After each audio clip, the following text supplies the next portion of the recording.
So this lesson is going to be about scientific questions. Your learning target is that you can classify a question as scientific or non-scientific.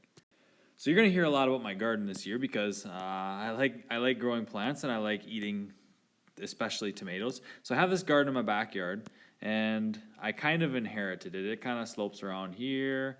Let's say it goes down in here. There's a little driveway back in here.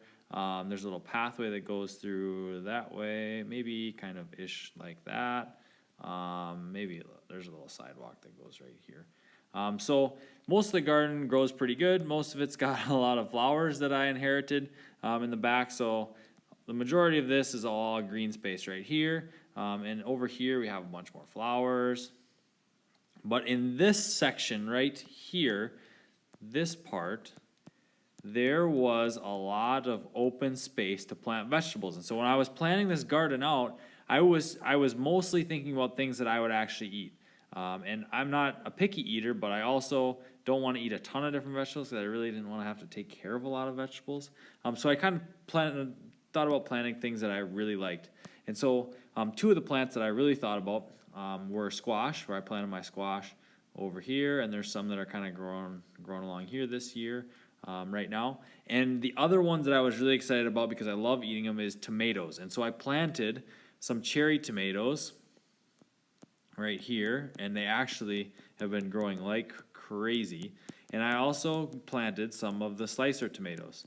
And so I have the slicer tomatoes over here. They're a little bit bigger. We have these big red tomatoes on here, the slicers. And I planted 2 plants of each. These are just little cherries, so they've got these. But as I was planning these, you start thinking of all these questions, or like what type of tomato will I like the best? How do I get the tomatoes to grow better? How do I keep these tomatoes watered in the summer if I happen to take off for a while, or if I just gets really hot and they need some water? What type of soil should I put in there? Or should I add fertilizer to these tomatoes, or do I have to weed them all the time? And so all of these questions really help me to better understand or to have like more of a structure for how I'm going to be trying to grow tomatoes. And have really good tomatoes. And so remember that science is an actual process for learning more about the natural world. And there's certain types of questions that are scientific and that are going to help us to learn more about the natural world. And there's some questions that are not scientific and don't help us to learn more about the natural world. And they're not going to be useful for us. And so today is all about figuring out what types of questions are useful for us in science and which types of questions are not useful for us in science. So as we're looking at scientific questions, these questions about tomatoes that I had, the way that we can tell if this question is scientific, where it is going to help us to learn more about tomatoes, the natural world, whatever, and to be useful for us, is really 3 questions that you can ask yourself about it. Number 1, can we measure something in this question? Okay, is there something in there that I can count? Use a tool to measure, either say yes or no to it, but there needs to be some way that I can know the outcome of my question. And we're going to show some examples a little bit later. Another question that we have to ask ourselves to know that if it's scientific is, can we do research to find the answer? And if we can say yes to this, then it's a scientific question. So is this a question that I can go look up on the internet and research the answer to this question? If yes, then it is scientific. And the third one is, can we test the question? Right? Is there something that I can change in the environment to my tomatoes that will help me to answer the question? So for example, one question that we could have is, do the tomatoes grow better when they're in the sun? Well, that's something that I can change. And I can put, a big blanket over the top of the tomatoes to see if they grow or not because I'm taking away the sun. That's something that I can test. I can also do research to find the answer to that question, right? I can go on look and see how the sun affects tomatoes growth. And the third one is, can we measure something in the question? We can measure whether or not the tomatoes grow. So my scientific question of does tomatoes need sun in order to grow, that is a scientific question.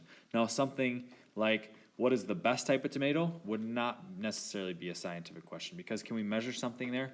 Well, might not be the best might not be the best thing for us to measure, because we might not have a way of measuring what makes something the best.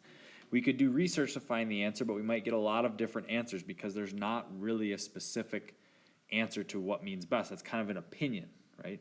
And can we test the question? That we could test it for ourselves with what type do we like the most, but it's not necessarily something that we could test as far as finding out the best type of tomatoes. We might need to refine that question a little bit more. Something like, what percentage of people like X tomato over Y tomato? Something like that. So if we look at this question right here, how many tomato plants will grow in my garden? If we look at our three keys for telling whether something's a scientific question or not, can we measure something? Well, we can measure how many tomato plants will grow in my garden. So yes, that would work for a scientific question. Can we research it? We might not be able to research it. We might be able to look up online and see how many tomatoes can grow per square yard or something like that. So possibly, but maybe we won't be able to get a question on that. Can we test it? Well, we can test this one. I could go and I could plant a ton of tomatoes across my garden and see how many grew there. So yes, this would be considered a scientific question. If we went on to this next one here, what is the best type of tomato plant? We talked about this earlier. There's not really a way to tell the best. This is a little bit vague. So in order to make this a scientific question, we'd have to adjust it a little bit. We could say, what is the biggest type of tomato plant? What is the juiciest type of tomato plant? We could say, what is the most hardy type of tomato plant? But we'd have to define what we mean by best in order for this to be scientific. So I would say that no, this is not. How does sunlight affect my tomato plant? This is another one that I said in the beginning. We said that this was a scientific question because we could actually test it out, we could research it, and we could measure whether or not the tomato plant was affected some way. We might want to be specific about how we want to affect that, but that's going to be more as we design an experiment that we'd be talking about that. We could, does my neighbor Julie like tomato plants? Now, at first thought, I think this one looks like non-scientific because it doesn't seem like it would be very scientific. But if we look at our criteria, can we measure something on this? Well, I can go ask Julie if she likes tomatoes, and if she says yes, then the answer is yes, and if she says no, then the answer is no. And so we could measure something on this. Could we research this? Well, we could go research this by asking Julie whether or not she liked tomatoes, and if she said yes, then we know the answer to our question, and if she says no, then we also know the answer to our question, I guess. And can we test it? We could test that by going and asking Julie. So yes, this one would actually qualify as a scientific question based off of our criteria. Can I grow tomatoes in the winter? This is also something that we could measure, research, test. This would be a scientific question. And if we look at this one right here, why do tomatoes need water? We might not be able to measure something because this is a why question. So as we see that the wording on our questions really makes a big difference here. When we say why, it is probably going to be a question that we are going to need to research. We're going to have to go look up the answer to this question because there's not something that I'm going to be able to change or test that's going to tell me why. Right? I can measure something. I can measure whether or not they do need water, but I can't necessarily tell why. So this would be a scientific question, but it would also be a research question. So I hope that this lesson is giving you a better idea of what scientific questions are compared to non-scientific questions and how you can adjust your questions to make them a little bit more scientific.